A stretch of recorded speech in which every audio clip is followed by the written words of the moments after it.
오늘 본문의 말씀을 가지고 부모님을 기쁘게 해드리려면 이라는 제목으로 함께 말씀을 나누도록 하겠습니다. 먼저 준비된 영상이 있습니다. 영상을 보시고 그리고 말씀을 듣는 시간을 갖도록 하겠습니다. 총선이 아빠, 진영이 아빠. 항상 미안해요, 걔한테는.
총선이 아빠, 김용봉, 난 신왕철 아빠 신현기.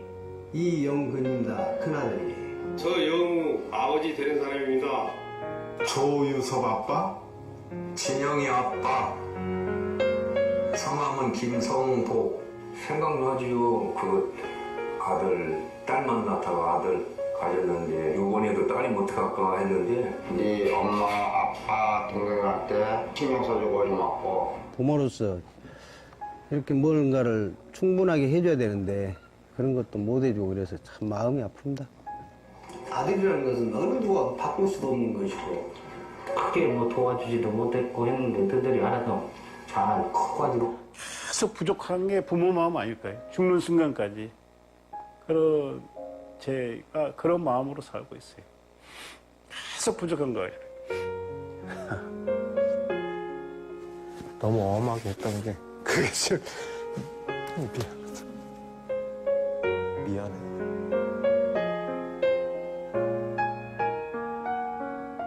항상 내가 부족하고 항상 미안해요, 걔한테는.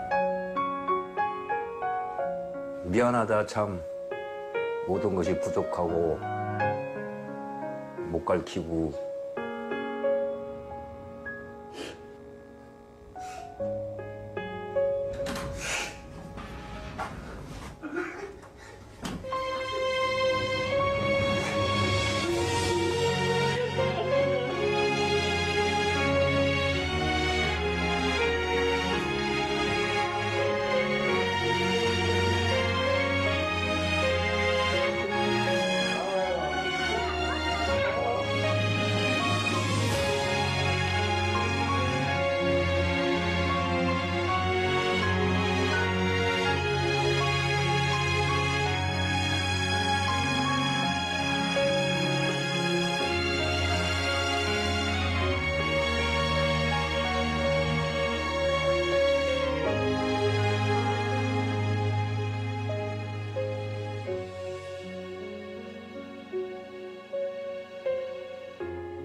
참 짠한 영상이죠. 최근 우리 사회는 빠르게 고령화 사회로 접어들고 있습니다. 고령화 사회란 만 65세 이상의 인구가 전체 인구의 7% 이상을 차지하는 사회를 말합니다. 우리나라는 이미 2000년도에 고령화 사회로 진입을 했습니다. 그리고 2005년에 노령 인구가 417만 명으로 집계가 되어서 총 인구의 8.7%를 노인 인구가 차지하게 되었습니다. 그리고 2010년 통계를 보니까 한국의 고령 인구 비율이 11%를 넘어섰다라고 통계가 나와 있습니다. 급격한 출산율의 저하와 의학기술의 발달, 또 생활 수준의 향상으로 인해서 평균 수명이 연장되면서 더욱 이 고령화 인구가 급증하고 있는 상황입니다. 그러다 보니까 우리나라가 전 세계에서 가장 급속한 속도로 인구 고령화가 지금 진행되는 나라라고 보도되었습니다. 사회학자들은 이 추세로 나가게 되면 2026년에는 이제는 초고령 사회로 진입하게 된다라고 이야기합니다. 이 초고령 사회는 바로 65세 이상의 인구수가 20%를 넘어서게 되면 초고령 사회라고 부르게 되는데요. 그것이 2026년 정도가 되면 넘어설 것이다 라고 예상하고 있습니다. 이렇게 노인 인구가 급증하고 있는 이 현실 속에서 어른들을 더 공경하고 더 이렇게 세워드려야 하는 그런 제도적인 장치가 마련되어야 함에도 불구하고 오히려 노인 학대 문제가 점점 갈수록 심각해지고 있다라는 사실이에요. 중앙노인보호 전문기관의 조사에 따르면 2012년 노인 학대 발생 건수가 3,424건이라고 접수되었다고 합니다. 그런데 2016년에는 4,280건이 이 노인 학대 발생 건수라고 이렇게 발표를 했어요. 그러니까 계속해서 증가하고 있는 추세라는 것입니다. 유엔에서 2006년에 6월 15일을 세계 노인 학대 인식의 날로 정했습니다. 지정하고 매년 세계 각국의 노인 학대 예방을 위해서 노력하고 있다는 거예요. 우리나라도 이에 발을 맞추어서 작년부터 6월 15일을 노인 학대 예방의 날로 지정했습니다. 그래서 노인 학대하는 것을 방지하는 것에 총력을 기울이고 있다는 거예요. 근데 그럼에도 불구하고 여러분들이 뉴스를 보시게 되면 노인들을 구타하거나 심하게 폭행하는 그런 사례가 계속해서 끊이지 않는 것을 볼 수 있습니다. 이런 시대를 살아가는 우리들이 어버이주일을 맞이하여서 잊지 말아야 할 것, 특별히 성경이 우리들에게 무엇을 말씀하고 있는지를 좀 살펴보아야 할 것입니다. 출애굽기 20장 12절을 보게 되면 이렇게 말씀합니다. 우리 같이 한번 읽어보도록 하겠습니다. 내 부모를 공경하라. 그리하면 너의 하나님 나 여호와가 내게 준 땅에서 내 생명이 길리라. 아멘.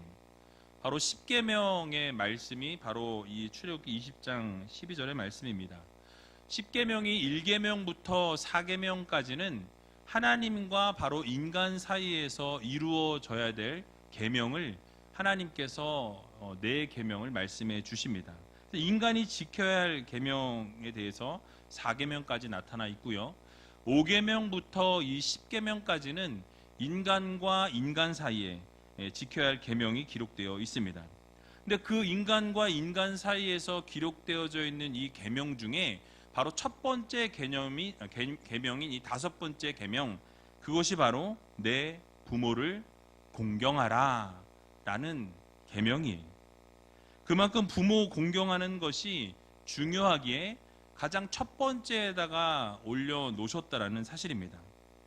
이 공경하라라는 이 단어는 능동 명령형으로 사용되어져 있습니다. 그래서 원어의 의미를 제대로 살려서 말씀을 좀 드리면 내 부모를 반드시 존경하라 라는 명령형이에요. 절대로 내 부모를 존귀케 여기라 라는 하나님의 명령이라는 것입니다. 부탁하신 게 아니에요. 그렇게 존경해 드리라, 공경하라, 존귀케 하라 라는 말씀입니다. 즉 부모를 섬기고 공경하는 일이 얼마나 중요한 것인가를 성경이 우리들에게 가르치고 있는 것입니다. 부모는 이 땅에서 하나님을 대신하는 권위를 지닌 존재입니다. 그래서 자녀는 부모를 섬기는 일에 하나님을 섬기듯이, 하나님을 공경하듯이 부모님을 공경해야 한다라는 거예요. 자녀는 그래서 이 부모님을 섬기는 일에 있어서 하나님을 섬기는 것과 같이, 하나님을 대하는 것과 같이 그렇게 부모님을 대해야 한다라는 것입니다. 그래서 그 말씀대로 순종하고 공경할 때 결국 이 땅에서 장수하게 될 것이라는 하나님의 약속의 말씀이 우리들의 삶 가운데 주어지게 된 것입니다. 그래서 우리가 순종하고 부모님 말씀을 공경하게 되면 결국 장수의 축복을 우리들에게 주시마라고 약속해 주셨습니다. 그러므로 하나님께서 주신 명령 그대로 부모님을 공경하고 또 부모님의 말씀에 순종할 수 있는 저와 여러분들이 다 되시기를 주님의 이름으로 간절히 축원드립니다. 그렇다면 오늘 말씀을 통해서 부모님을 공경하고 순종하기 위해서 과연 어떻게 하기를 하나님이 원하시는 것일까요? 과연 우리가 어떻게 해드리는 것이 부모님을 기쁘게 해드리고 또 부모님의 마음을 시원케 해드릴 수 있는지 오늘 본문을 함께 살펴보면서 깨닫는 시간을 갖기를 원합니다. 첫 번째로는 하나님의 말씀을 듣고 정로를 걸어야 합니다. 함께 따라해 보겠습니다. 하나님의 말씀을 듣고 정로를 걸어야 합니다. 오늘 읽었던 본문 19절을 보게 되면 이렇게 말씀하고 있습니다. 같이 한번 읽어보겠습니다. 내 아들아, 너는 듣고 지혜를 얻어 내 마음을 정로로 인도할지니라. 아멘. 자, 여기서 내 아들아 라고 말씀하면서 너는 듣고, 그러니까 말씀을 듣고 그리고 지혜를 얻으라 라고 말씀합니다. 그리고 그 지혜를 얻었는데 그 지혜를 얻은 그 마음을 가지고 정로를 걸으라 라고 말씀하고 있어요. 여러분, 정로가 무엇입니까? 바로 바를 정자예요. 그러니까 옳은 길을 말합니다. 바른 길을 말해요. 너희가 바른 길을 가야 한다, 옳은 길을 가야 한다 라고 성경은 말씀하고 있는 것입니다. 그래서 하나님의 말씀을 듣고 들은 말씀으로부터 지혜를 얻고 그렇게 얻은 그 지혜로 바른 길을 걸어가라 라고 지금 주님께서 우리들에게 명령하고 계신다라는 것입니다. 여러분, 무엇입니까? 말씀대로 살아가는 삶은 절대로 삐뚤어 나갈 수 없다라는 거예요. 말씀대로 살게 되면 바른 길, 옳은 길로 걸어갈 수밖에 없다라고 성경은 우리들에게 교훈하고 있습니다. 그래서 말씀대로 사는 자들은 이 옳은 길을 걸어가는 사람들이라는 거예요. 왜 그렇습니까? 말씀대로 살면 하나님께서 우리와 함께 하시고 우리를 하나님께서 이끌어 주시기 때문에 그렇습니다. 시편 119편 105절을 보게 되면 이렇게 말씀하고 있어요. 같이 한번 읽어보겠습니다. 주의 말씀은 내 발의 등이요 내 길의 빛이니이다. 아멘. 그렇습니다. 바로 하나님의 말씀은 우리가 걸어가는 데 있어서 등불이 되어 주신다라는 거예요. 우리가 걸어가는 데 있어서 빛을 비추어 주시는 하나님의 말씀이라고 이야기하고 있습니다. 그래서 하나님의 말씀이요, 우리가 걸어가는 데 등불이 되어주고 우리가 가는 그 길에 빛이 되어주시는데, 그렇게 해주시니까 아무리 어둡고 깜깜한 밤을 걸을지라도 하나님의 빛이 비춤을 통하여서 우리가 아름답게 또 좋은 길을, 바른 길을 걸어갈 수밖에 없다라는 것입니다. 그래서 하나님께서 비추시는 그 길대로 걸어가게 되면 선한 길, 옳은 길, 바른 길로 나아갈 수밖에 없다라는 말씀이에요. 그러나 세상은 어떠합니까? 세상은 때로 우리들에게 괜찮다라고 이야기합니다. 세상은 우리에게 뭐라고 이야기하냐면 모두들 그렇게 산다라고 우리를 유혹합니다. 너만 그렇게 유별나게 살 필요가 없다라고 말한다라는 거예요. 타협을 요구합니다. 정도를 걸어갈 때마다, 바른 길을 걸어가기 위해서 몸부림칠 때마다, 옳은 길을 걸어가기 위해서 최선을 다할 때마다 그들이 이야기하는 것은 무엇입니까? 그냥 대충 하라는 거예요. 그러나 옳은 길은 하나님의 말씀뿐임을 여러분 기억하시기 바랍니다. 오직 하나님의 말씀만 바른 길로 인도하여 주신다는 사실을 여러분 믿으시기 바랍니다. 잠언 14장 12절을 보게 되면 어떤 길은 사람의 보기에 바르나 필경은 사망의 길이니라 라고 말씀하고 있습니다. 그러니까 사람이 볼 때에는 그 길이 옳아 보이고 바른 길처럼 보이지만 그 길이 실제로는 옳은 길이 아니고 사망의 길일 수 있다라는 것을 우리들에게 교훈하고 있습니다. 이 잠언 14장 12절의 말씀이 동일하게 잠언 16장 25절에도 완전히 일치된 말씀으로 한 토씨도 틀리지 않냐고 똑같은 말씀으로 우리들에게 교훈하는 것을 볼 수 있습니다. 그만큼 중요하고 그만큼 우리에게 필요한 교훈이기에 똑같은 말씀을 반복하셨다라고 생각할 수밖에 없습니다. 사람이 보기에는 자신의 길에 대한 판단 기준이 이 왜곡되어 있는 이 인간이 그 생각과 지식에서 비롯되었기 때문에 우리는 옳다라고 생각할 수 있지만 그 하나님의 판단 기준에서 볼 때 절대자이신 하나님이 보실 때에는 그 길이 올바른 길이 아닐 수 있다라는 사실이에요. 그 길이 하나님의 뜻에 반대하는 그런 것이라면 사망의 길이 될 수도 있다라는 것을 우리들에게 교훈하고 있는 것입니다.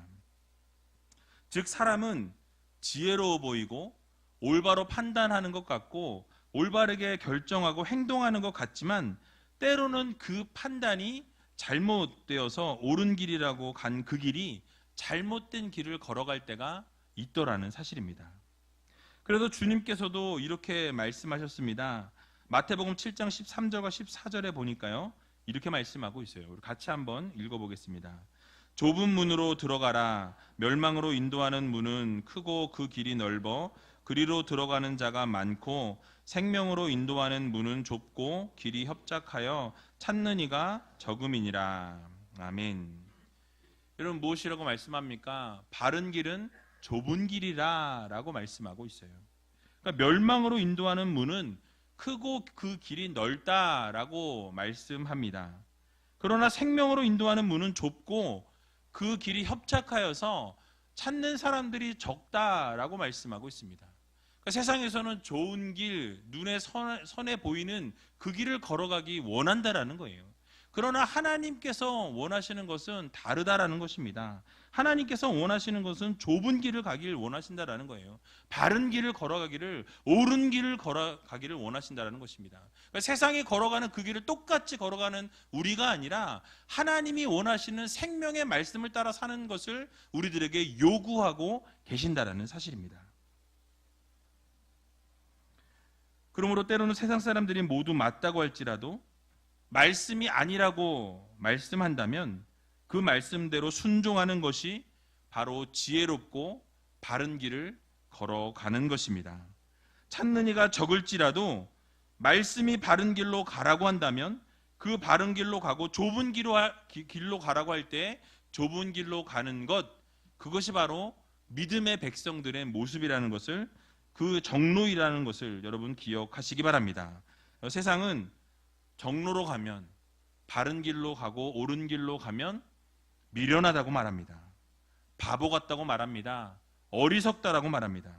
그러나 하나님께서는 정로로 가는 사람을 인정해 주시고 세워주신다는 사실을 여러분 모두 믿으시기 바랍니다.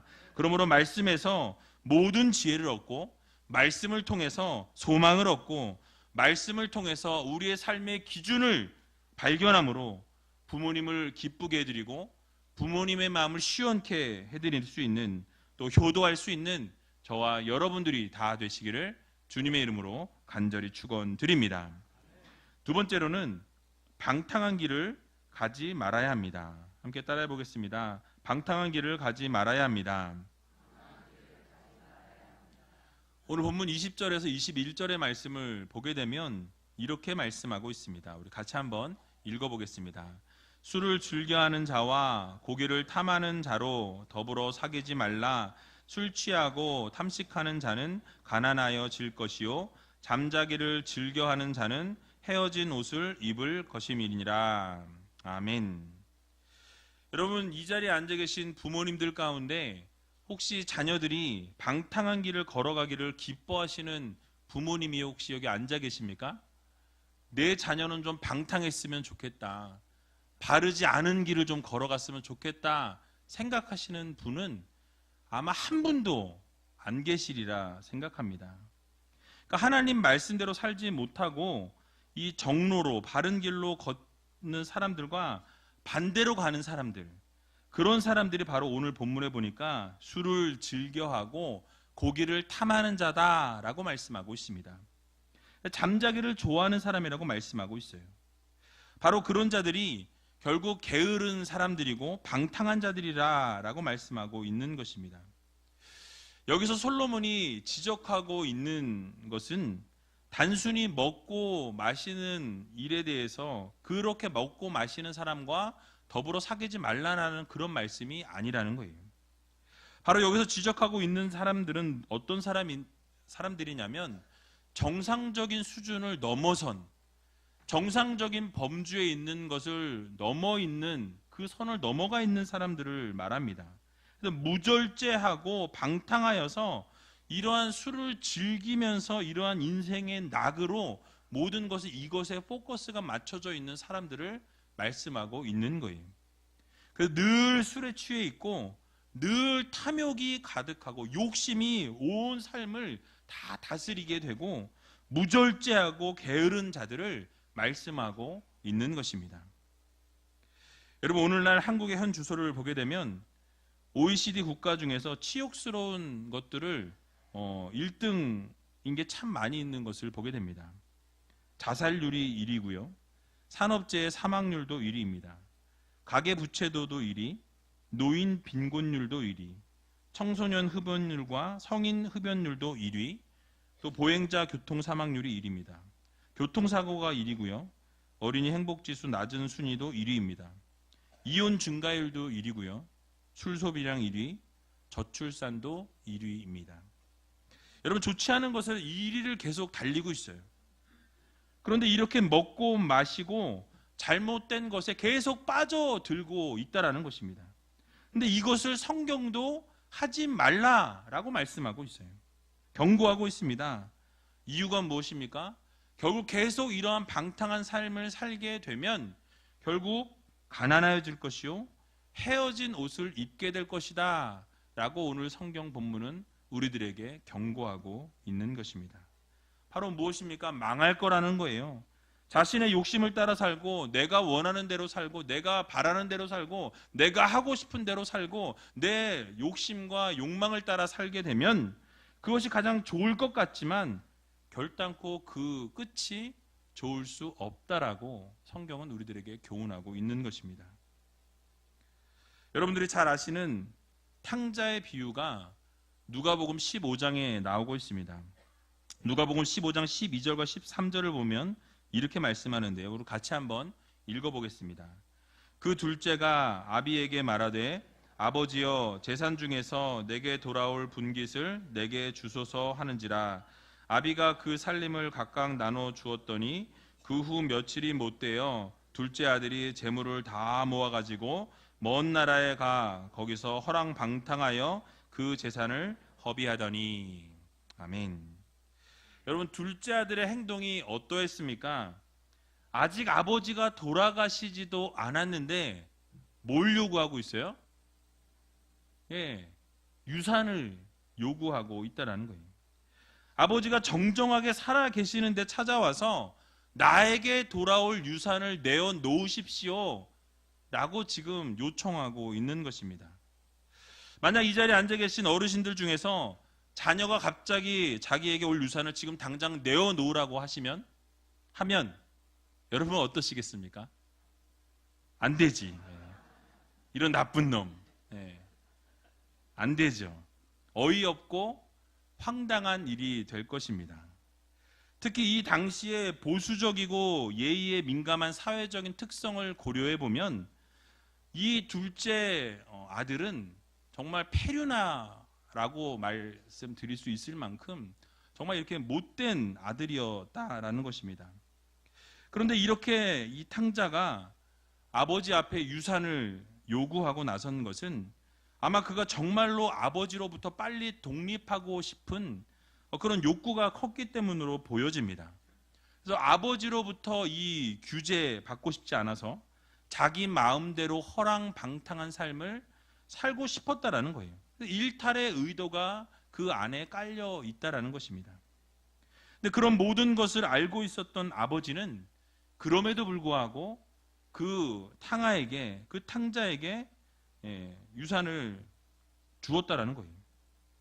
그러자 탕자는 어떻게 합니까? 그 재물을 다 모아서 그 먼 나라에 가서 허랑방탕하게 그 모든 재산을 허비하였다라고 성경은 말씀하고 있어요. 여러분, 그리고 무엇이 찾아오게 됩니까? 기근이 찾아오게 됩니다. 재산을 다 없이 한 이후에 궁핍하게 되었을 때 또 때마침 완전히 그 기근이 찾아와서 먹을 것이 없게 되는 그런 일이 발생했다라는 거예요. 결국 그는 남의 집 돼지를 치는 일을 하게 됩니다. 근데 그 일을 하면서 돼지가 먹는 쥐염 열매를 통해서 배를 채우려고 할 때 그 쥐염 열매조차도 쥐어지지 않는, 그것을 주는 사람조차 없게 되었다라고 성경은 말씀하고 있어요. 그때 누구를 떠올리게 됩니까? 아버지를 떠올리게 되었다라고 말씀합니다. 그리고 아버지에게로 돌아가기로 결심하게 되었죠. 결국 아버지에게 돌아갔을 때 어떻게 됩니까? 날마다 기다리시는 그 아버지가 애타게 기다리시다가 그 돌아온 탕자를 멀리서 바라보면서 그를 향해 달려 나아갑니다. 그리고 목을 끌어안습니다. 입을 맞춥니다. 그리고 새 옷을, 가장 좋은 옷을 입힙니다. 손에 가락지를 끼웠다라고 말씀하고 있어요. 또 가장 좋은 신발을 신겼다라고 말씀합니다. 살찐 송아지를 잡습니다. 그리고 잔치를 베풀어 주면서 아들의 모든 지위를 회복해 줍니다. 그러면서 죽었던 내 아들이 살아 돌아왔다 라면서 아주 너무너무 기뻐하시는 모습을 우리가 성경을 통해서 알 수 있는 것입니다. 물론 이 탕자의 이야기가 주는 교훈은 잃어버린 한 영혼에 대해서, 그 잃어버린 한 영혼이 돌아왔을 때 하나님이 얼마나 기뻐하시느냐에 초점이 맞추어져 있습니다. 하지만 이 탕자의 이야기들을 쭉 우리가 생각해 보면 우리가 얻을 수 있는 교훈 또 한 가지는 허랑방탕한 삶은 결국 가난하여질 것이요 헤어진 옷을 입게 된다라는 오늘 말씀과 동일한 그런 교훈을 주고 있다라는 사실이에요. 그러므로 부모님의 마음을 기쁘게 하기 위해서는 방탕한 길을 걸어가지 말아야 합니다. 옳은 길을 걸어가야 한다라는 거예요. 바른 길을 걸어가야 한다라는 것입니다. 성경이 말씀하는 그 정도를 걸어가야 한다라는 거예요. 세상이 말하는 방탕함의 길을 버리고 인간의 소욕이 원하는, 내가 바라고 내가 하고 싶은 대로 살아가는 우리가 아니라 바로 성령의 소욕을 따라 사는 그러한 삶을 하나님께서 우리들에게 요구하고 계신다는 것입니다. 그러므로 우리가 성령의 소욕을 따라 살게 될 때 방탕한 삶과는 이제는 멀어지게 되고 결국 부모님의 마음을 기쁘게 할 수 있다는 이 사실을 여러분 기억하시면서 날마다 우리의 삶을 말씀 안에 비추어 보고 말씀대로 절제하면서 성령의 소욕을 따라 살아갈 수 있는 저와 여러분들이 다 되시기를 주님의 이름으로 간절히 축원드립니다. 마지막으로 부모님을 업신여기지 말아야 합니다. 오늘 본문 22절을 보게 되면 이렇게 말씀하고 있습니다. 우리 같이 한번 22절을 읽어보겠습니다. 너 낳은 아비에게 청종하고 내 늙은 어미를 경히 여기지 말지니라. 아멘. 여러분, 그렇습니다. 하나님께서는 우리를 낳아주신 이 부모님의 말씀을 경청하고 그 말씀을 귀중히 여기는 것을 원하신다라는 말씀이에요.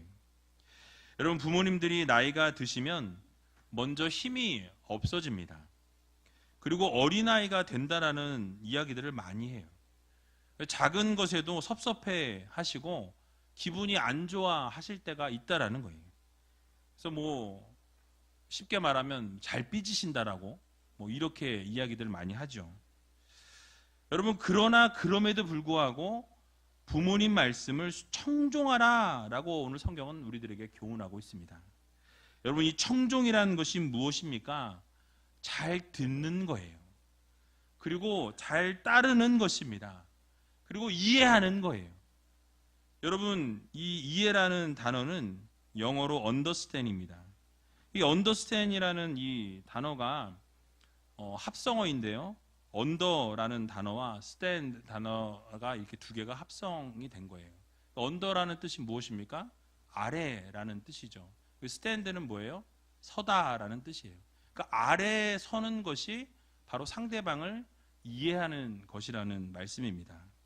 정확하게 말씀드리면 상대방의 말을 아래에서 듣는 거예요.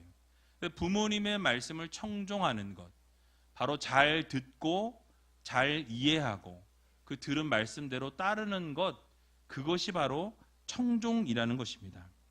그래서 아래로 내려가서 듣고 이해하라고 우리들에게 말씀하고 있는 것입니다. 그리고 늙은 어미를 경히 여기지 말라라는 이 말씀은 어머니가 나이가 드시면 멸시하지 말라는 거예요. 업신여기지 말라는 것입니다. 무시하지 말라는 거예요.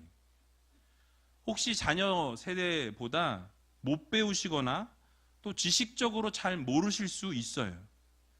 하지만 하나님께서 주신 지혜가 있다라는 것을 우리는 잊지 말아야 합니다. 그리고 무엇보다 하나님께서는 질서의 하나님이세요.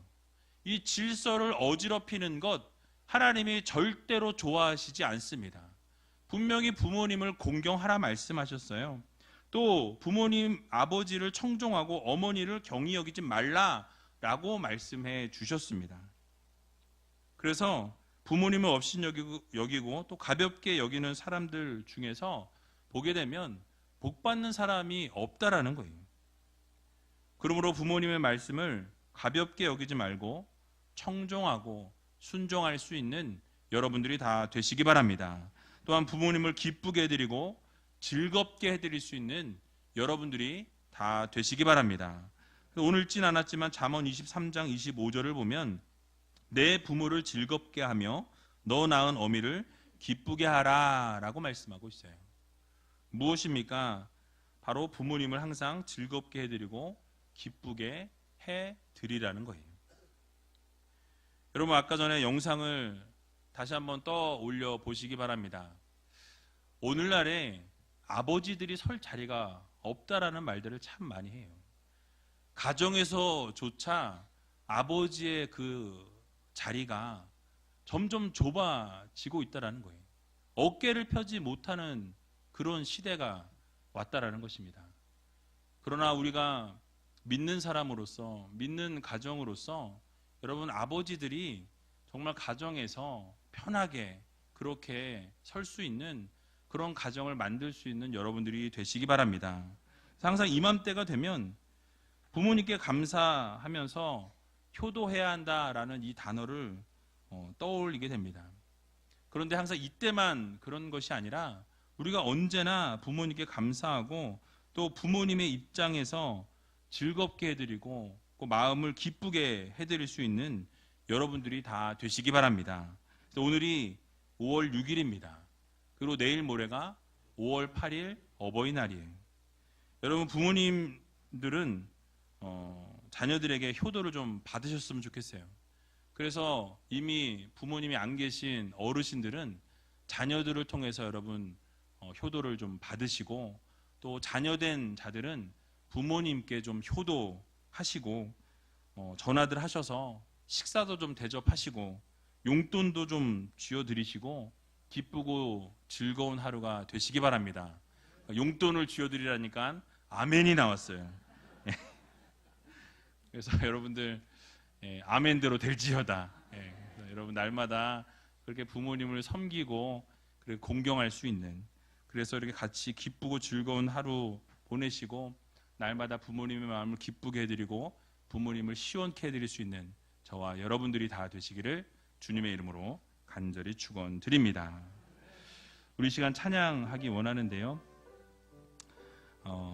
그 사랑 얼마나라는 찬양입니다. 물론 이 찬양이 하나님과 우리의 관계를 이야기하지만 또 여러분들, 혹시 여러분들 이 자리에 계신 분들 가운데 부모님께 그동안 표현하지 못했고 부모님께 뭐 사랑한다, 감사한다라는 말씀 드리지 못했다라고 한다면 여러분 이 찬양 같이 하면서 앞으로 부모님께 늘 감사합니다, 사랑합니다 표현할 수 있는 우리들이 되게 해달라고 함께 찬양하고 통성으로 기도하는 시간 갖도록 하겠습니다. 다 표현 못해도 나 표현하리라. 다 고백 못해도 나 고백하리라. 다 알 수 없어도 나 알아가리라. 다 닮지 못해도 나 닮아가리라. 다 표현 못해도 나 표현 못해도 나 표현하리라. 다 고백 못해도 나 고백하리라. 다 알 수 없어도 나 알아가리라. 다 닮지 못해도 나 닮아가리라. 그 사랑 얼마나 아름다운지, 그 사랑 얼마나 날 부욕해 하는지, 그 사랑 얼마나 크고 놀라운지를, 그 사랑 얼마나 나를 감격하게 하는지, 그 사랑 얼마나, 그 사랑 얼마나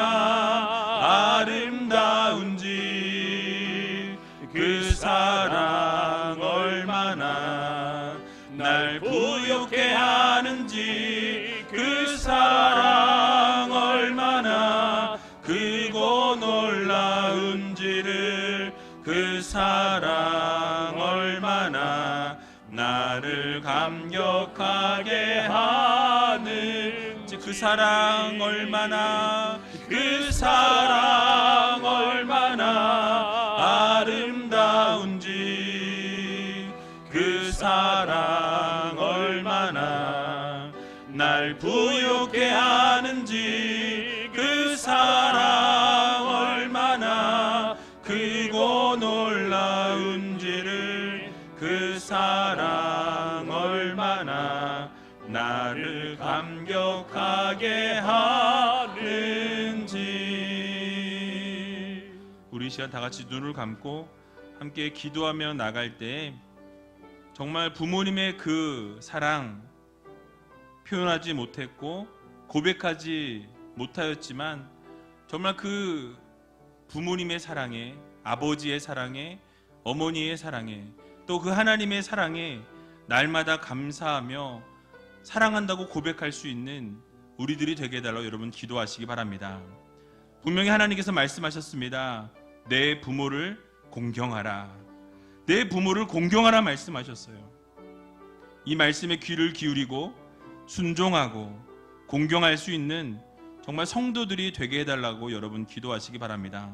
또 부모님이 이미 돌아가신 어르신들은 정말 우리 자녀들이 부모에게 효도하고 정말 부모를 존중하고 공경할 수 있는 귀한 자녀들로 클 수 있도록, 설 수 있도록 하나님 함께하여 주시옵소서. 여러분 기도하시기 바랍니다. 하나님의 말씀을 듣고 정로를 걷는 성도들이 되라고 말씀하십니다. 말씀을 따라 살아가게 될 때 그 말씀을 통해서 지혜를 얻게 되고 결국 그 지혜를 얻음으로 옳은 길, 바른 길로 걸어가서 부모님의 마음을 기쁘게 해드리고 부모님의 마음을 시원케 해드리는 하나님의 귀한 자녀들이 되게 해달라고 여러분 기도하시기 바랍니다. 세상은 괜찮다라고 말합니다. 우리와 타협을 요구합니다. 모두가 그렇다라고 말합니다. 그러나 옳은 길, 바른 길로 걸어갈 수 있는 말씀을 따라, 사명을 따라 세상의 길을 따라가는 우리가 아니라 하나님이 원하시는 아름다운 길로 걸어감으로 효도할 수 있는, 또 하나님의 마음을, 부모님의 마음을 기쁘게 해드릴 수 있는 귀한 성도들이 되게 해달라고 여러분 기도하시기 바랍니다. 또 말씀을 들은 것처럼 방탕한 길을 가지 않도록 여러분 기도하시기 바랍니다. 술을 즐기지 아니하고 무절제한 삶을 살지 아니하고 또 방탕한 삶을 살지 아니하도록 하나님께서 기억하여 주시고 붙잡아 달라고 여러분 기도하시고, 마지막으로 부모님을 업신여기지 말라고 말씀하셨습니다. 아비에게 청종하고 늙은 어미를 경히 여기지 말라고 말씀하셨는데, 우리가 부모님의 말씀에 경청하고 따르고 이해하고 순종할 수 있는, 날마다 부모님을 기쁘게 하고 즐겁게 해드릴 수 있는 하나님의 귀한 자녀들이 되게 해달라고 함께 통성으로 기도하며 나아가는 시간 갖도록 하겠습니다. 기도하겠습니다. 살아서 역사하신 아버지 하나님, 은혜와 사랑을 너무나도 감사드립니다. 아버지 하나님, 그동안 표현하지 못했습니다. 고백하지 못했습니다. 아버지 하나님, 부모님께 사랑을 고백하며 감사한다라고 아버지 하나님 인정하고 우리의 입술로 아버지 고백할 수 있는 귀한 아버지 하나님 자녀들 되기를 소원합니다. 내 부모를 공경하라고 말씀하셨습니다. 그 말씀대로 아버지 순종하게 해주시고 공경하게 해주시고, 아버지 정말 하나님 말씀 듣고 정로를 걸을 수 있는 귀한 성도들 되게 하여 주시옵소서. 아버지, 세상은 괜찮다라고 이야기하고 세상은 그렇게 할 필요 없다라고 이야기하지만 정말 옳은 길을 걸어가는 것, 또 옳은 말씀대로 살아가는 것, 세상의 길이 아닌 정말 좁은 길을 가고 바른 길을 걸어가는 것이 바로 효도하는 것이라는 사실을 기억하며 아버지 하나님 공경하며 살아가는 자녀들 될 수 있도록 주님께서 도와주시옵소서. 방탕한 길을 가지 않게 하여 주시고 술을 즐기지 않게 하여 주시고 무절제한 삶을 내려놓게 하여 주시고, 아버지 온전히 하나님 기뻐하실 일들을 감당하며 살아가는 주님의 귀한 백성들 되게 하여 주시옵소서. 또 부모님을 업신여기지 말라 말씀하셨는데 아비에게 청종하며 늙은 어미를 경히 여기지 않는 주님의 귀한 자녀들 되게 하여 주시고, 경청하게 하여 주시고 따르게 하여 주시고 이해하게 하여 주시고 순종할 수 있는 주님의 귀한 자녀들로 삼아 주시옵소서. 우리 가정이 아름다운 가정, 하나님 기뻐하시는 가정, 하나님의 마음을 시원케 드리는 행복한 가정들이 될 수 있도록 주님께서 도와주시고 함께하여 주시옵소서. 사랑해 주님 감사합니다. 어버이 주일을 맞이하여서 과연 우리는 부모님께 얼마나 효도했고 또 부모님께 얼마나 감사했으며 또 부모님께 얼마나 사랑한다고 고백했는지 우리 자신을 다시 한번 돌아보기를 원합니다. 내 부모를 공경하라 말씀하신 그 하나님의 말씀을 기억하게 하여 주시고 온전히 순종하며 부모님을 공경하며 살아가는 귀한 성도들 되게 하여 주시옵소서. 하나님의 말씀을 듣고 정로를 걷는 성도들 되기를 소원합니다. 말씀의 빛을 따라 살게 하여 주시고 그 말씀으로부터 지혜를 얻게 하여 주시고 또 그 지혜를 얻음으로 옳은 길 바른 길을 걸어가는 하나님의 귀한 백성들 되게 하여 주시옵소서. 결국 그 바른 길을 걸어가는 것이 효도하는 길이고 부모님을 기쁘게 하는 길임을 기억하게 하여 주셔서 매일매일 하나님 기뻐하시는 바른 길을 걸어가는 주님의 귀한 자녀들 되게 하여 주시옵소서. 또 방탕한 길을 가지 않기를 소원합니다. 술을 즐기지 아니하며 무절제하지 아니하며 방탕한 삶을 살지 아니하며 하나님께서 원하시는 삶을 올려드리며 성령의 소욕을 따라 살아갈 수 있는 하나님의 귀한 백성들 되게 하여 주시옵소서. 말씀 안에서 살아갈 때 그것이 바로 진정한 효도임을 기억하게 하여 주시고 또 부모님을 업신여기지 말라 말씀하신 하나님 말씀대로 아버지에게 청종하며 늙은 어미를 경히 여기지 않는 주님의 귀한 자녀들 되게 하여 주시옵소서. 경청케 하여 주시고 따르게 하여 주시고 이해하게 하여 주시고 순종케 하여 주셔서 날마다 부모님을 기쁘게 해드리며 부모님의 마음을 시원케 해드릴 수 있는 주님의 귀한 백성들 되게 하여 주시옵소서. 모든 것 주님 앞에 감사드리오며 이 모든 말씀 예수님의 이름으로 기도하옵나이다. 아멘.